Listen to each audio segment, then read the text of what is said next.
নামাজ যারা পড়ে না ঘাড় ধরে ধরে তাদেরকে আনেন। কেন নামাজ পড়বা না?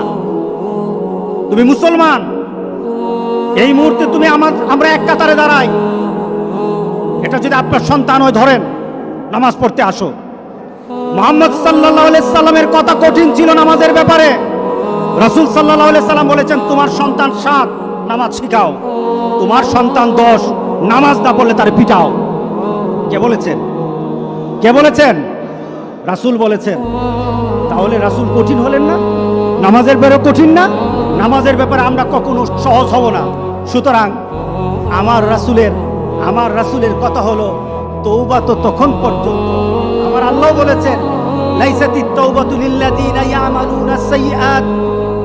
একটা মানুষ পাপ করার পর সে তওবাটাকে লেন্দি করে, তওবাটাকে সে দূরে সরিয়ে দেয়, মনে করে এখন না আরো পরে তওবা করবো, খালি পরে করতে থাকে, তার জন্য তওবা নাই।